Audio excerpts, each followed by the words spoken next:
Tired of manually typing each story into Jira? Import hundreds in minutes with a simple CSV file. I'll show you exactly how to prepare your CSV, map fields, and run the import in just a few clicks. All right, let's jump right in. The first thing you want to do is open up your Jira account. Just log in like you normally would. Now, from the left side panel, open the Jira project where you want these stories to land. This is the project that'll hold all your new imported work items. Once you're inside that project, look up at the top right corner. You'll see 3 little dots. Go ahead and click those. A drop-down menu appears. Look for the option that says Import Work Items from CSV and click it. Jira is now ready to receive your file. So click on Choose File and pick the CSV file from your computer. This is the file that has all your stories laid out in rows and columns. Once you've selected it, click Next. Now you'll be asked to choose a target project. Make sure the correct project is selected here. It should automatically match the one you opened earlier, but double-check it. Then click Next again. And here's the really important part. This is where the magic happens.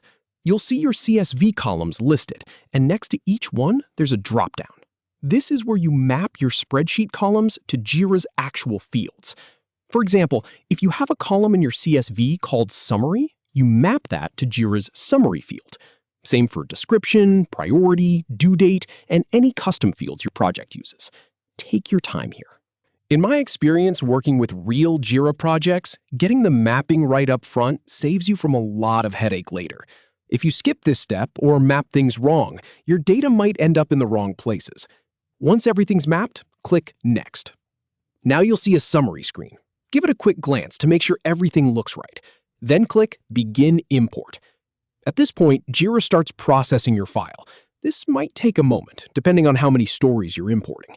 Just let it do its thing. Don't close the window or navigate away. When it finishes, you'll see a confirmation message. Now, head over to your project's backlog or board to verify. Look for the new stories. Check that the summaries, descriptions, and other fields came through correctly. I always spot check a few to make sure the mapping worked. If something looks off, don't panic. Jira usually shows an error log if any rows failed. Go back to the import screen and look for a link that says View Errors or something similar. It'll tell you exactly which rows had issues and why. Common problems are missing required fields or formatting mismatches. And here's a couple of final tips from working through this process many times. First, always clean your CSV before importing.